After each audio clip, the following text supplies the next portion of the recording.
It's a beautiful afternoon, and I warmly welcome you to the studios of Poly TV in Laro. It is time for newspaper review and analysis, and my guest is here seated in the studio, Mr. Deji Adeyemi, the veteran journalist, the publisher, and of course, public affairs analyst. Mr. Adeyemi, you're welcome. Thank you very much. I'm glad to be here. It's always glad to have you here. Let's begin straight with the front page of a Guardian newspaper. It's talking about economy, politics. And the front page says, elections campaign spending to stress test CBN's Naira inflation grip. Details of our report says, now that we are entering properly into the electioneering campaign era, politicians and of course political parties are spending already. And the new Electoral Act stipulated that 10 billion naira is the limit or the maximum that a political party can spend during campaign towards electioneering. 10 billion naira, and you know how many political parties we have. Even if you want to be minimal or moderate with our assumption, we can for now say maybe we have 4. We have Labour Party, we have APC, we have ADC, and of course the PDP, just to mention the ones that are popular. Now we're talking about 10 billion naira for a political party. And the CBN, as well as the Minister of Economy, the Minister of Finance and Economy, Wale Edun, saying such an amount of money in the economy will further create inflation and it will strand the naira, as it were. Yes, of course. I must say that the economists will tell you that with a deluge of money in the market. Too much money in circulation. May somewhat spike inflation. And then, of course, that's one thing that we have always known. So much money chasing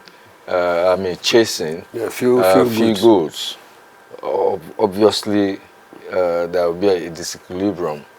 However, I think the 10 billion naira, some parties will spend so much more than 10 billion naira.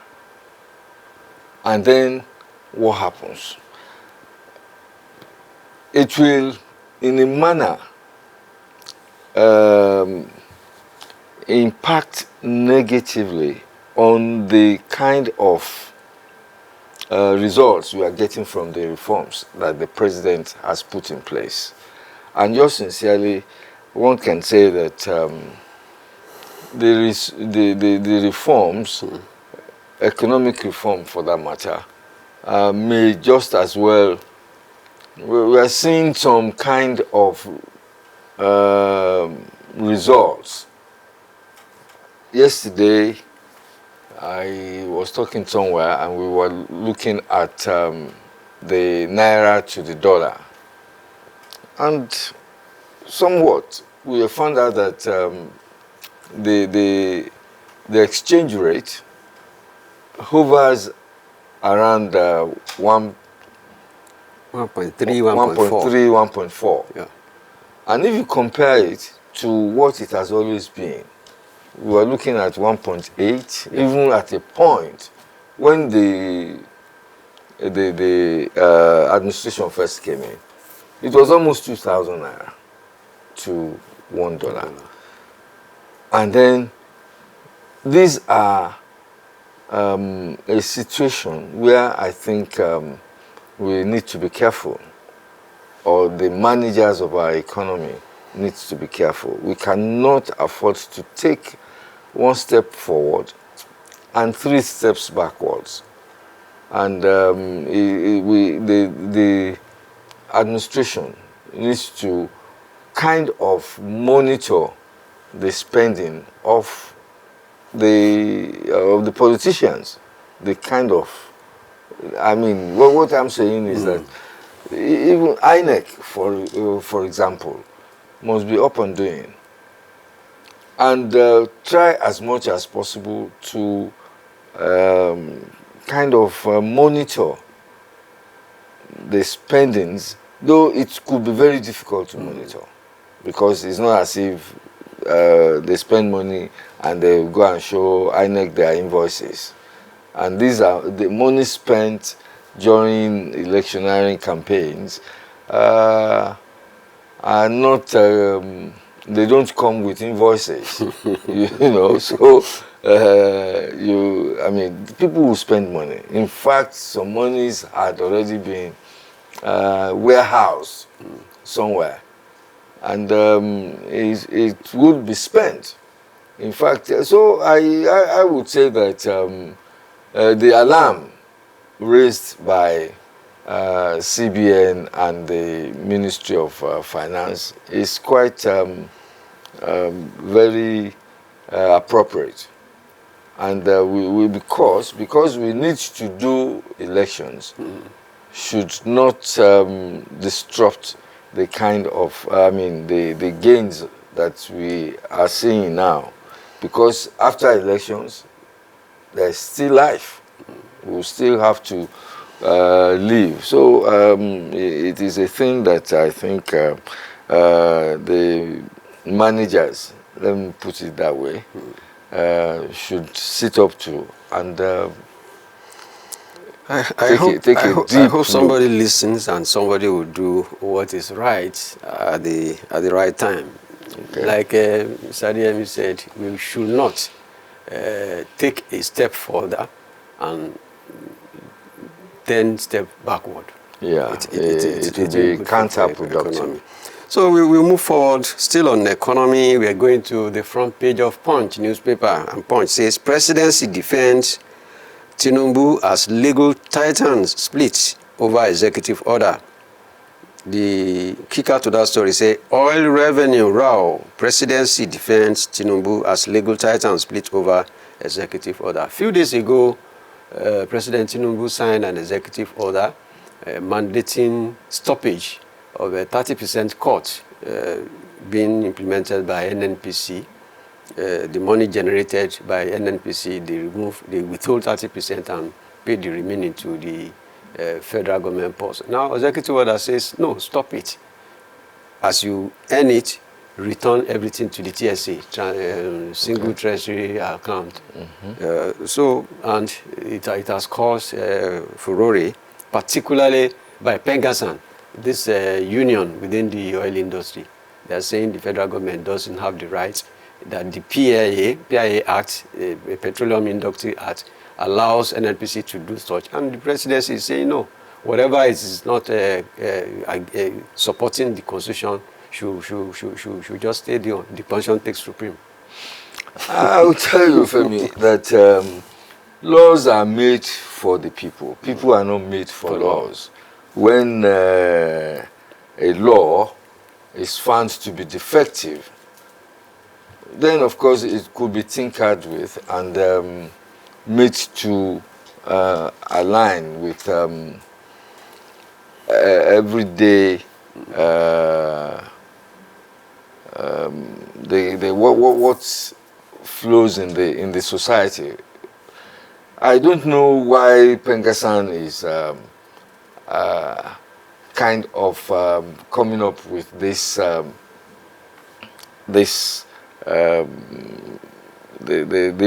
kind of position.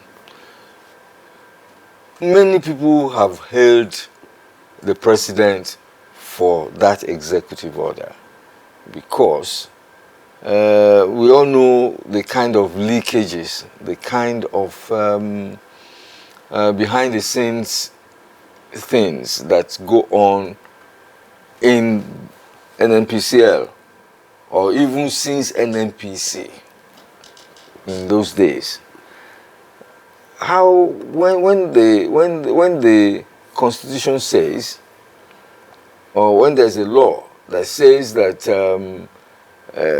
monies generated should first go to the Federation account, And now, unfortunately, the PIA is saying that NNPC should take 30% of whatever they make.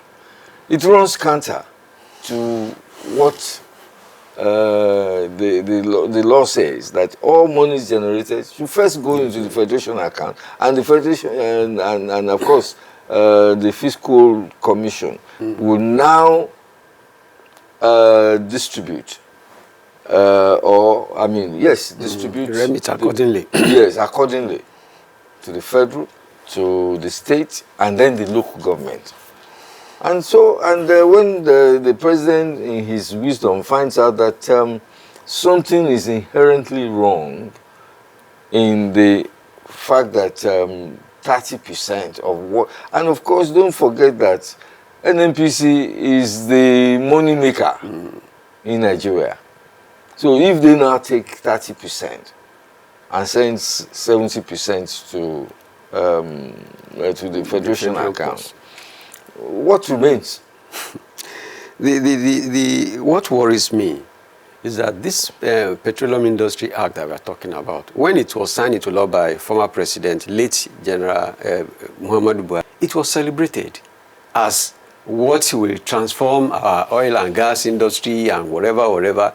But who are those? Or was it a deliberate act to put such a clause in it? Because they know that anything that any law that you make that is at variance with the Constitution is null and void.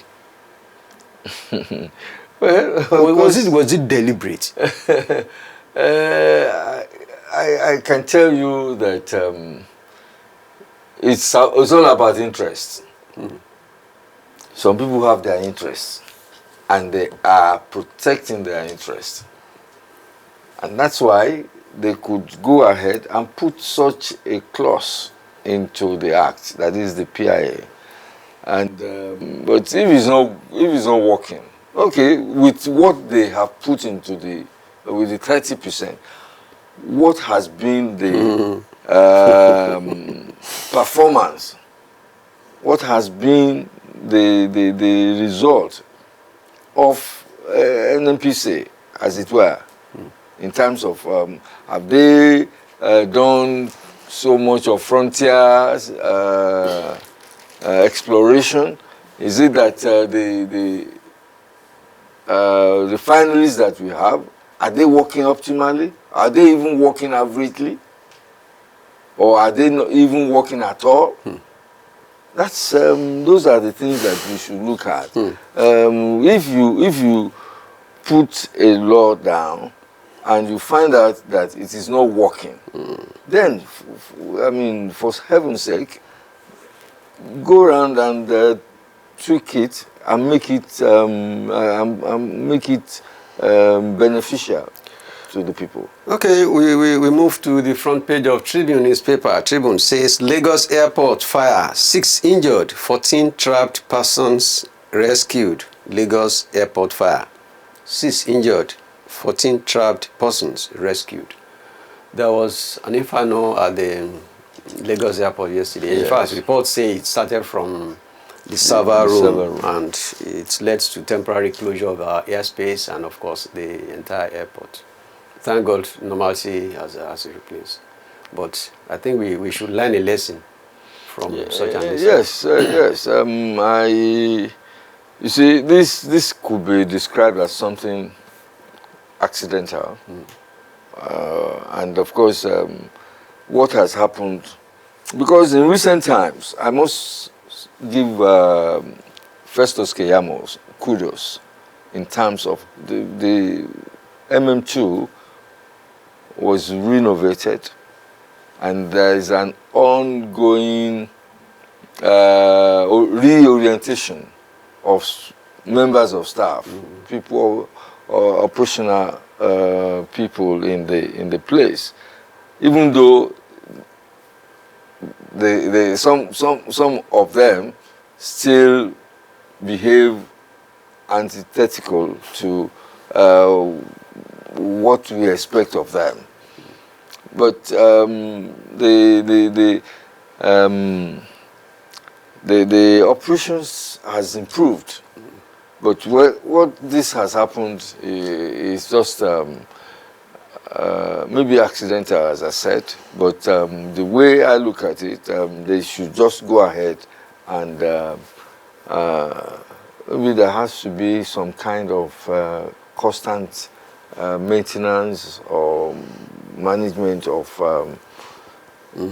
people and, of course, equipment, such that we don't have this kind of thing. Because you can imagine that when that thing happened, some airplanes would just be about to land here, and then they would have been asked to go to Ghana, go to Republic of Benin. Well, we thank God that while the incident lasted, there was no report of any Yes, we thank God for that. No life was lost. We don't have much time, but definitely we will quickly run into the front page of Vanguard newspaper, which says 53,790 held in prisons without trial. That is alarming. 53,790 were still in trial, in prisons without trial. It's sad, to say the least, because come to think of it, it is a reflection of the justice system in Nigeria, in terms of the fact that people are charged or arrested, and of course they are taken to court. If the courts do their own bit, that is in making sure that court cases are attended to as soon as possible, then many people will not be in the place. These ones were never taken to court at all, awaiting trial.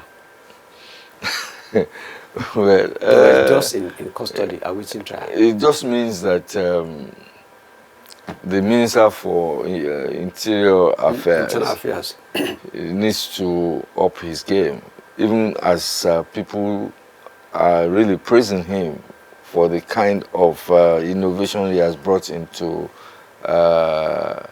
immigration matters, like the passports. You can stay in your home and online apply for passports and the rest of issue. The kind of enthusiasm he has applied into